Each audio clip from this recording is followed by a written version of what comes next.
I stole what was never meant to be stolen. And now the city breathes down my neck. My lungs burned as I ran, the echo of footsteps pounding against the hollow tunnels of the subway. The lights flickered above me, drowning in their own neon fatigue.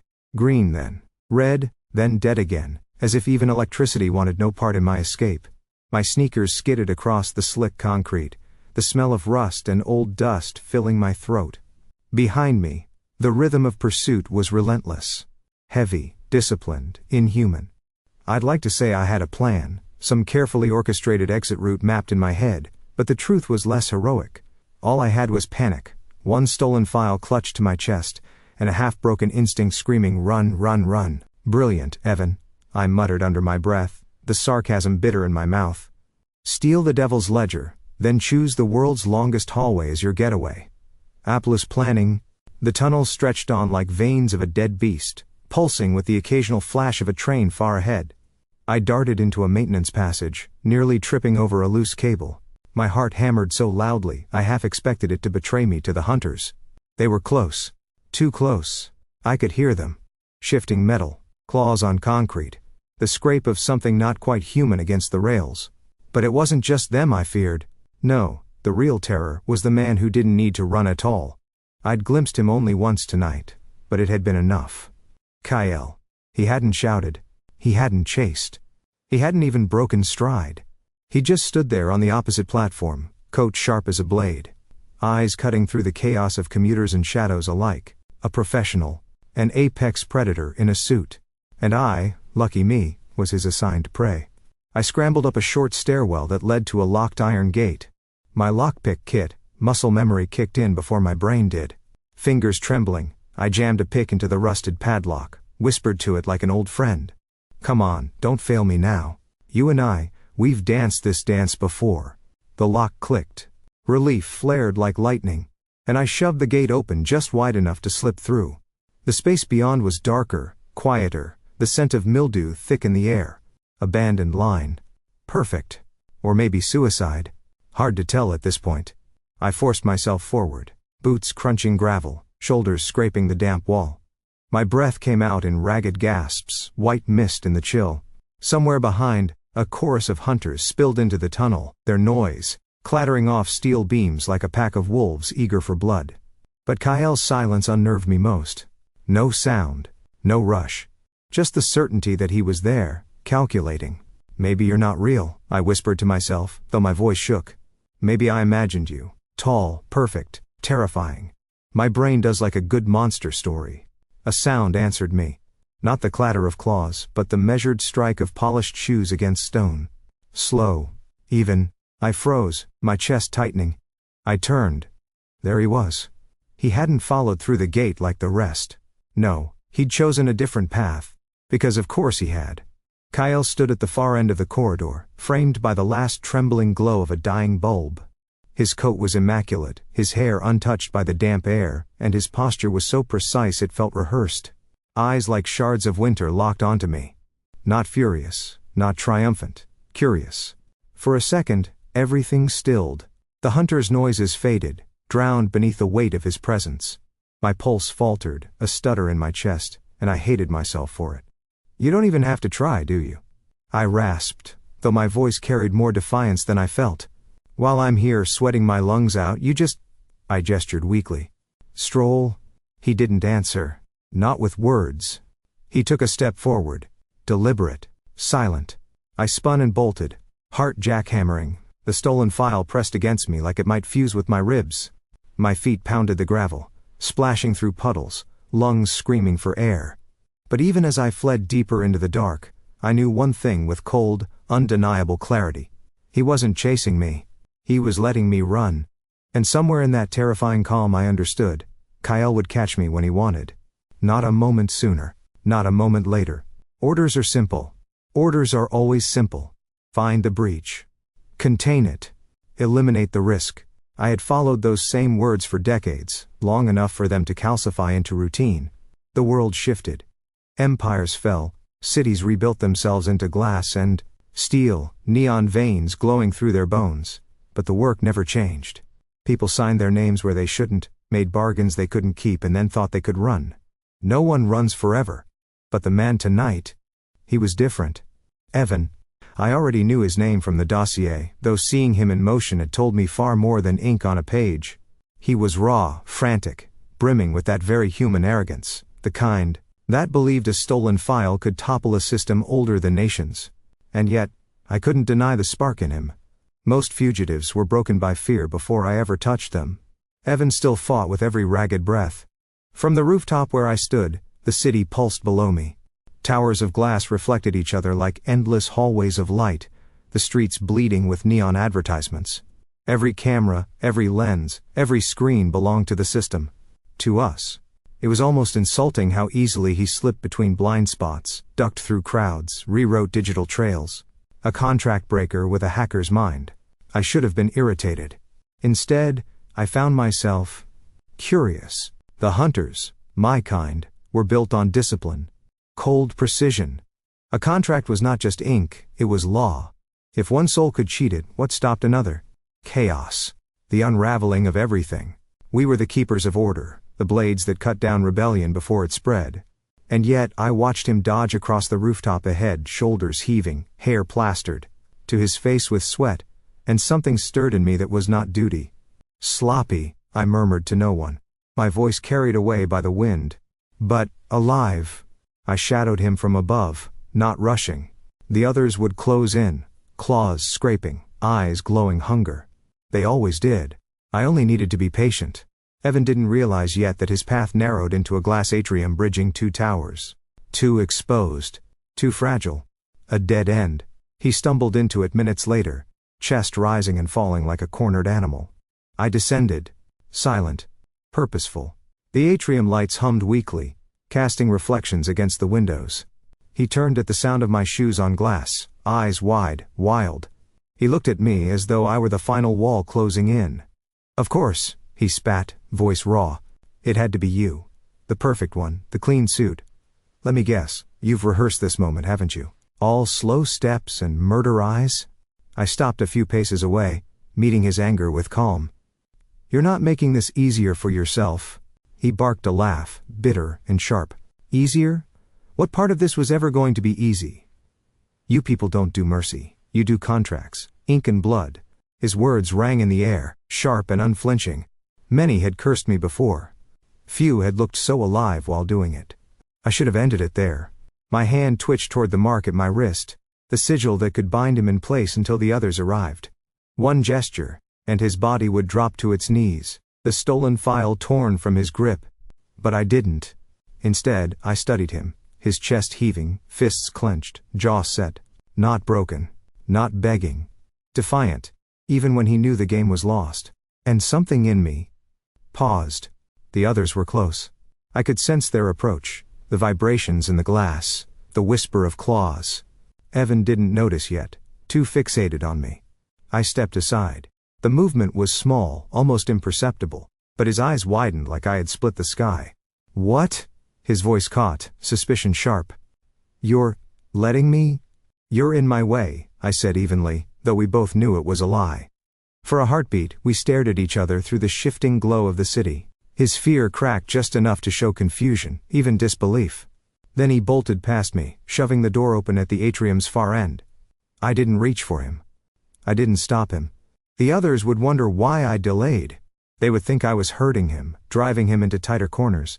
That excuse would hold, for now. But deep in my chest, something colder stirred. Something I hadn't felt in years. Interest. The night air hit my face like a slap. Cold, wet, electric. Somewhere below, horns blared, and neon advertisements pulsed like fevered hearts. But up here, above the city, everything was wind and vertigo and glass. My sneakers skidded across slick roofing tiles, water spraying out from under me as if the sky itself wanted me gone. My lungs burned, my thighs screamed. I risked a glance over my shoulder. No claws, no glowing eyes, just him. Always him. Kael. He moved like gravity didn't apply, stepping over obstacles with a grace that made my frantic sprint look childish. Not running, not even breathing hard. Just there. I vaulted over a ventilation shaft, nearly losing my grip, then rolled onto another section of roof. My laptop was clipped to my chest with a harness. a tiny swarm of drones buzzing around me like mechanical gnats. They darted ahead to fry the city's eyes, sending bursts of interference into security cameras and motion sensors. "Congratulations, Evan," I panted under my breath, sarcasm thin but stubborn. "You've officially turned cardio into a death wish. Next time, maybe buy a gym membership first." The drone zipped back with status lights flashing green. Cameras blinded for 60 seconds. Perfect window, if my legs didn't give out first. I ducked under a glowing sign shaped like a dragon, the heat from its bulbs kissing my skin. The city smelled like rain, grease, and something electrical, a scent that made my teeth ache. This was the center of everything, towers of glass stacked like jagged teeth, roads coiling below, holograms advertising impossible pleasures. It would have been beautiful if I wasn't about to die in it. I landed hard on the next roof, knees jolting. My heart ricocheted against my ribs as I scrambled to my feet, wiping water from my eyes. When I looked up, he was there again, Kael, stepping from the shadows of a rooftop access door, coat gleaming like oil under the lights. For a moment, our gazes locked through sheets of rain. I raised a hand, palm out. "Seriously? Still with the silent stalker routine?" My voice cracked but stayed defiant. "What are you, my personal weatherproof nightmare?" He tilted his head, the faintest hint of a smirk ghosting his lips. "That's not an answer," I snapped, though my breath hitched. "Why do you keep looking at me like you're deciding, like you're at some cosmic buffet, wondering if I'm worth the calories?" Kael stepped closer, rain sliding off his shoulders like it feared him. "While I'm deciding," he said, voice low and smooth, "you're alive." My stomach did a weird flip, equal parts fury and something I refused to name. "Comforting," I muttered. Real hallmark moment there. The drone zipped between us, sparks flicking from their rotors. I didn't move, neither did he. Only the wind roared, and for one strange heartbeat, we were the only two living things on the rooftop. Lightning flashed somewhere far off, illuminating his face, eyes colder than the rain but not empty. Curious. Always curious. I didn't want to see that curiosity. I wanted to see a monster. Monsters were easier to run from. My hand slipped on the slick ledge beside me, and before I could steady myself, Kael's fingers brushed mine. Just a touch. Nothing more, but it jolted through me like a live wire. The sound of the city dropped away. All I heard was my own heartbeat. All I felt was the ghost of his skin against mine. I yanked my hand back, breath shuddering. "Don't," I warned, but it came out more like a plea than a threat. His eyes flickered, a hint of something, regret, amusement, then smoothed over again. We stood there, two silhouettes on a rain-slick rooftop, neon bleeding around us like liquid fire. The space between us felt thinner than air. I swallowed hard. "If you're going to kill me, do it. If you're not—" My voice cracked again. "Stop playing with me." "I'm not playing," he said simply. That scared me more than any threat. Another flash of lightning. Another tremor of thunder. The drones chirped a warning, my interference window closing. I took a step back. Then, I guess I'll take my chances. Before he could move, I spun and bolted across the roof, vaulting over a glowing billboard that advertised some synthetic paradise. My foot slipped on wet metal, but I caught myself, adrenaline clawing me forward. Behind me, Kael didn't give chase. He didn't need to. He just stood there, a dark figure, against the neon, watching, waiting. And somehow, that was worse than any pursuit. The warehouse stank of oil and old metal, the kind of smell that clung to your lungs and never left. Rusted barrels leaned like drunks against each other, their surfaces slick with rain dripping from broken skylights. My sneakers squeaked against the wet floor as I edged forward, chest heaving, every nerve screaming that I'd gone too far this time. The drones were gone, swatted from the air by claws I hadn't seen coming.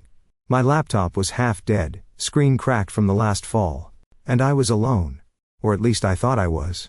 The first sound was a rasp, like teeth grinding metal. Then the shadows shifted between the barrels, and I realized these weren't hunters like Kael. They were something worse. They crawled on twisted limbs, their bodies stretched and bent, skin pulled too tight over bone. Faces half-formed, mouths full of jagged steel where teeth should have been. The system sent them when subtlety wasn't required. Feral debt collectors, blunt instruments of punishment. And they had found me. "Great," I muttered, backing up until my shoulders hit cold iron. Because one polite nightmare wasn't enough, right? Let's just invite the whole family. The first one lunged. I barely ducked, the swipe of its claw singing through the air inches above my head. Sparks flew as it raked against metal. Another came from the left, screeching, eyes glowing faint red in the dark. I ran. Not gracefully, not cleverly. Just pure animal panic. My shoes splashed through shallow puddles of rain and oil, the smell sharp in my throat. My legs felt like fire, my lungs shredded by each gasp. One of them caught me with a backhand, claws slicing across my jacket. I crashed into a barrel, pain exploding across my ribs. The world tilted. For a second I thought it was over. This was where they dragged me down. Shredded me to pieces for daring to run from their precious contracts. And then the air shifted. A sound cut through the chaos, measured, calm. The click of polished shoes on wet concrete. Kael. The creatures froze for a breath, sensing something heavier than themselves. I pushed up to my elbows, vision swimming, and saw him step into the warehouse light. His coat was untouched by rain, his expression sharp and unreadable. He didn't speak. He didn't have to. The ferals screeched, turning their rage on him. One leapt, claws slashing downward. Kael caught its wrist mid-air, twisted, and the thing's arm snapped like glass. Smoke hissed from the wound as its body crumpled to the floor. Another swiped from behind, but Kael pivoted, his movements so precise they looked rehearsed. His hand glowed faintly, sigils crawling up his skin like molten wire. He struck once, and the creature dissolved into smoke, leaving only the smell of burnt iron. The warehouse filled with chaos, shadows flaring red as claws met steel, barrels toppling, sparks dancing across oil-slick floors. Kael fought like inevitability itself, each movement efficient, merciless. Not wild, not frenzied. Controlled destruction. I staggered to my feet, heart hammering. Why? My voice broke, raw from smoke and fear. Why are you even? Another creature lunged at me. Kael was faster. He shoved me back against the wall, his body shielding mine as his arms snapped out, blade-like. The demon's head split into smoke before it reached me. I gasped, shoving at him. Why? My voice cracked into a scream. Why the hell would you pull me out of that? His eyes flicked down to me, cold, sharp, unreadable. He didn't answer. Instead, he turned back as the last two came at once. His hands moved faster than my eyes could follow, a blur of fire and shadow. The warehouse roared with the sound of claws raking steel, of barrels collapsing. One by one the creatures fell, shrieking, dissolving into smoke and cinders. And then there was silence. The smell of blood and oil hung thick, smoke curling lazily toward the shattered skylight. My ears rang with the echoes of the fight. Kael stood in the center of it all, coat immaculate, breathing even. As if none of it had touched him, I pressed my back to the wall, sliding down until I hit the floor. My hands trembled, my ribs ached, my heart tried to claw its way out of my chest. Why? I whispered again, hoarse. Why save me? He didn't answer, not with words. But when his eyes met mine, steady, unyielding, I understood. He hadn't done it for duty. He hadn't done it for orders. He had done it for me. And that was more terrifying than the claws, the smoke, or the blood. The station had been dead for years. You could feel it in the air, the stale dampness of stone that hadn't known footsteps in decades, the way each sound echoed too loudly, as if the walls themselves had forgotten how to keep secrets. Water dripped from a cracked pipe, hitting the tracks with a rhythmic plink plink plink that only made the silence heavier. I huddled on an overturned bench, rubbing warmth back into my arms, every muscle still buzzing from the warehouse. My ribs throbbed with each breath, the cut on my jacket sticky with half-dried blood. Across from me, Kael stood like a statue, framed in the dull glow of a single flashlight I'd propped against the wall. Its beam threw sharp lines across his face, highlighting cheekbones cut from stone, the faint curl of hair at his temple. Too perfect, too composed. This is cozy, I said finally, my voice bouncing around the cavernous space. Romantic even. You, me, and a half-collapsed subway platform, almost like a date, except, you know. I gestured weakly with my hand, with my executioner. His head tilted, slow, measured. If I wanted you dead, Evan, he said, voice like iron wrapped in velvet, you already would be. A shiver ran down my spine, though I tried to cover it with a smirk. That's supposed to be reassuring? Truth doesn't need to reassure. I huffed out a laugh that caught on the pain in my ribs. You've got a way with words, you know that? Real inspirational speaker vibe. Sign up now for Kael's life lessons. Death comes quick, no refunds. He didn't smile. He never did. But his eyes lingered on me, longer than they should have. As though weighing something he hadn't quite decided yet. For a while, neither of us spoke. The station breathed around us, the drip of water, the hum of distant pipes, the far-off groan of the city pressing down. I should have been planning my next escape.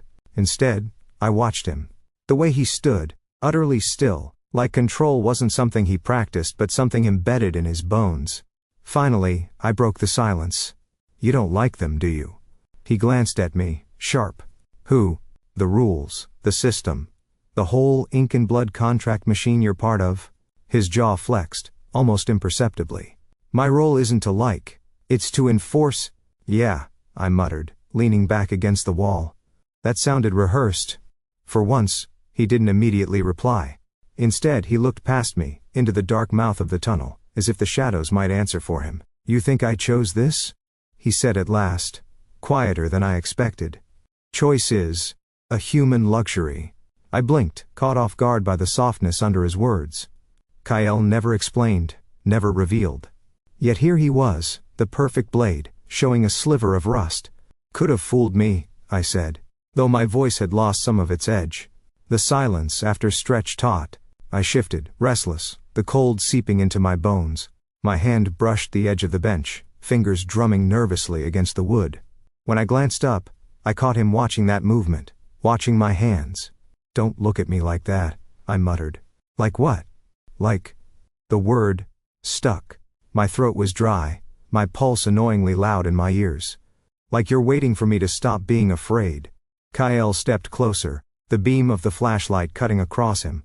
He stopped just short of me, shadows clinging to the sharp edges of his face. I'm not waiting, he said. My breath stuttered. His hand was close, resting on the metal frame of the bench. Too close. I could feel the warmth of him despite the chill of the station, and I hated that it anchored me more than the bench beneath me. My fingers twitched. Before I realized what I was doing, they brushed against his, just the barest touch. It was nothing. It was everything.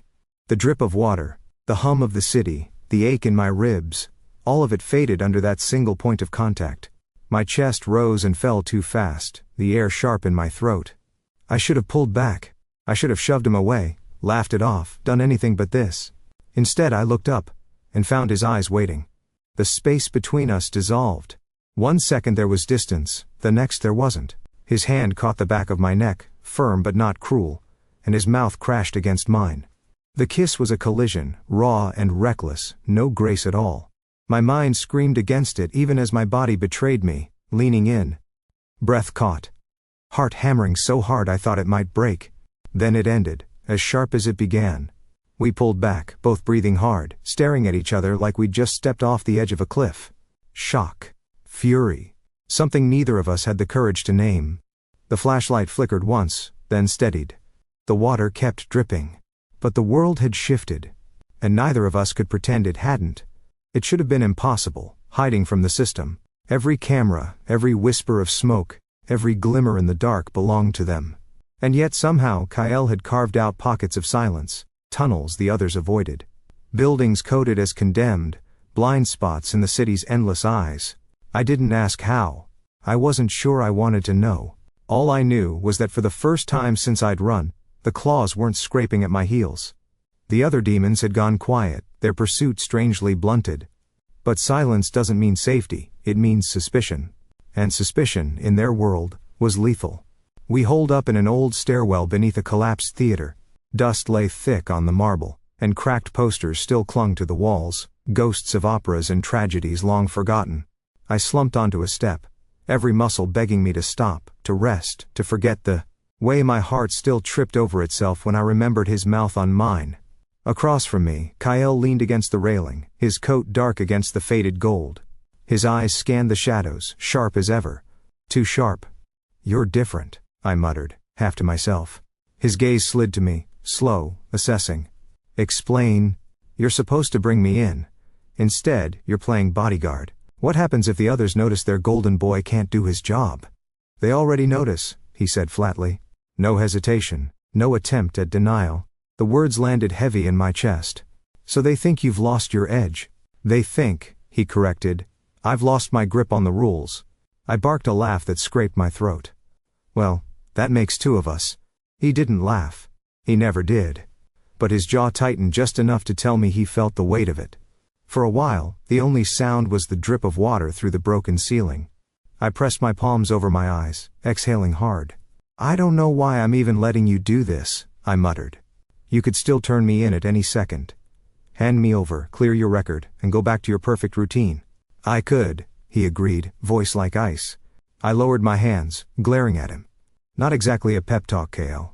For the first time his lips curved, barely, but enough to unsettle me.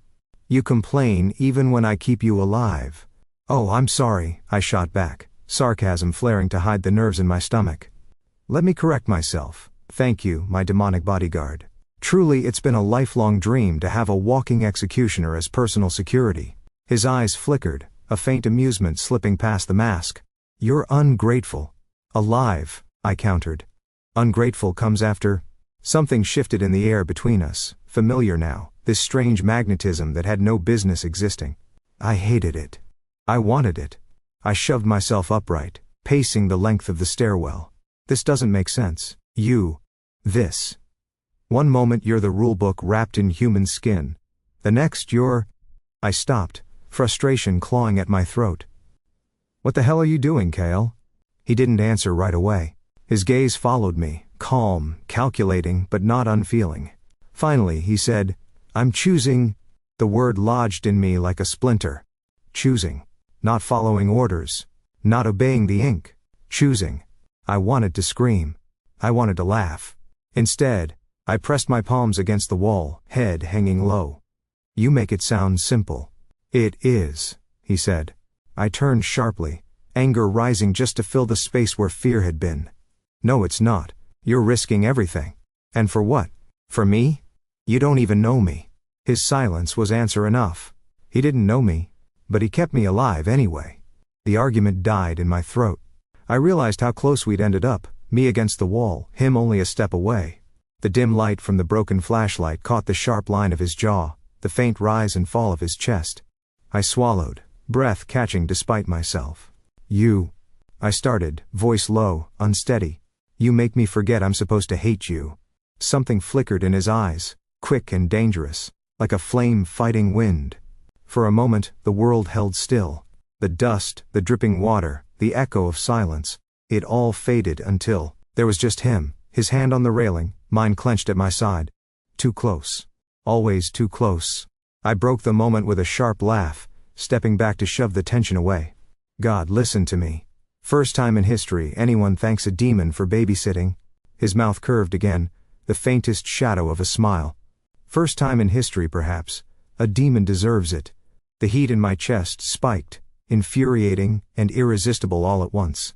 I turned away quickly, pretending to check the stairwell door, anything to escape his gaze. But even with my back to him I felt it, like gravity pulling me off balance. I wasn't sure I could trust him. I wasn't sure I wanted to. But Kael had already crossed the line. And whether I admitted it or not, I had followed. The city looked endless from the rooftop, all glass and neon arteries stretching into the night. Wind howled between the skyscrapers, tugging at my jacket, threatening to pull me off the ledge. I tightened my grip on the thin folder pressed against my chest. For days, it had felt like nothing but paper. Stolen proof, maybe a bargaining chip. But now I knew better. It wasn't just a key, it was a weapon. The file in my hands held code, rituals, backdoors carved into the contract system itself. A design flaw hidden in centuries of ink and blood. If spread, if wielded right, it could unravel everything. Collapse the entire demonic infrastructure that kept the world in chains. No wonder they wanted me dead. No wonder Kael had been sent. And no wonder he hadn't turned me in. Not yet. Across the roof, Kael stood with his back to the city lights. His silhouette was carved in steel and shadow, the edges of his coat whipping in the wind. He looked like inevitability itself, the embodiment of order, but his eyes, when they fixed on me, betrayed something else. Something torn. I already knew why. The order had come down hours ago, bring the fugitive back. Any cost. He hadn't said it outright, but I'd seen it in the stiffness of his jaw, in the way his shoulders tightened when he checked the comms. The others wanted me bound, dragged, erased. And Kael had been told to finish what he started. Now he stood here, blade in hand, duty in his bones. And me? I had nothing but words left. I laughed, the sound ragged, torn from my throat. You look like you're trying to convince yourself I'm not worth the trouble. Kael didn't move. His voice was colder than the wind. You don't understand what you're holding. Oh, I understand. I lifted the folder, my hand shaking. For the first time I actually understand. This isn't just leverage, it's dynamite under your whole damn system. No more deals, no more ink, no more monsters in suits pretending they're gods. Something flickered in his expression, anger, or maybe fear. But he didn't strike. I stepped back, toes brushing the edge of the roof. My chest heaved. The city yawned open below me, every light a reminder of how small I was. Do it, I said, voice steady despite the storm in my ribs. You've had a dozen chances already. End it, kill me, or let me go, but stop circling me like I'm some puzzle you can't solve. For the first time, Kael's composure cracked. His hand tightened around the hilt of his blade, the light glinting off the steel. His breath clouded in the air between us. My heart thundered, but I refused to flinch. Kill me, I repeated, louder this time, the words ripping through the wind. Or set me free. The space between us held like a live wire. He moved, but not the way I expected. In 2 strides he closed the distance, one hand gripping my jacket, hauling me forward before I could fall. The other tossed the blade aside. It clattered against the concrete, forgotten.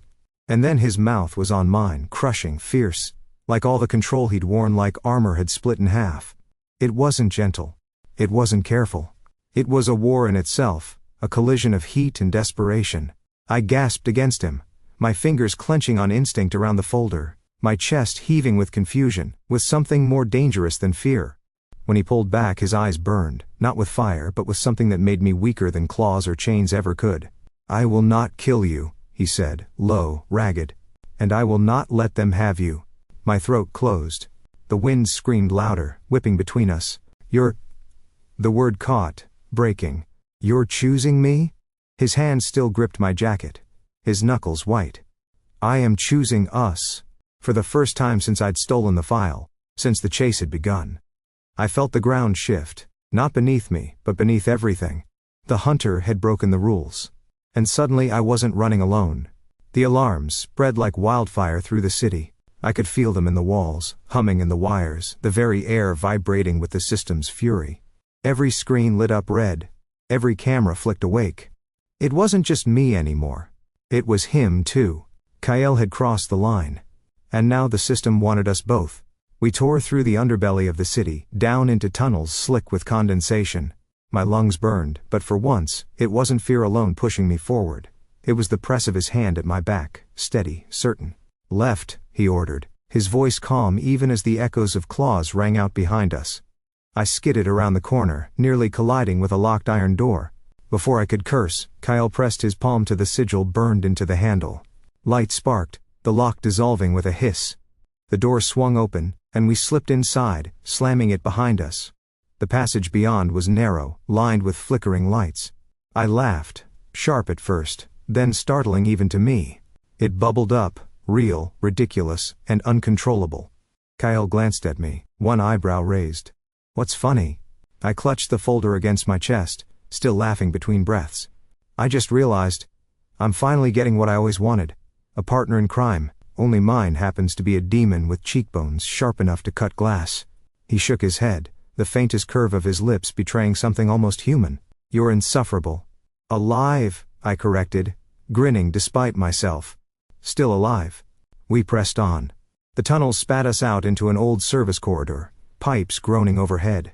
From there, Kael led us through a coated door hidden behind a rusted panel. His fingers danced over the keypad faster than I could follow. How do you know all this? I asked, trying to keep up as the door groaned open. I was built to know, he said simply, stepping through. Then he looked back at me, and for once, there was no hunter in his eyes. No blade.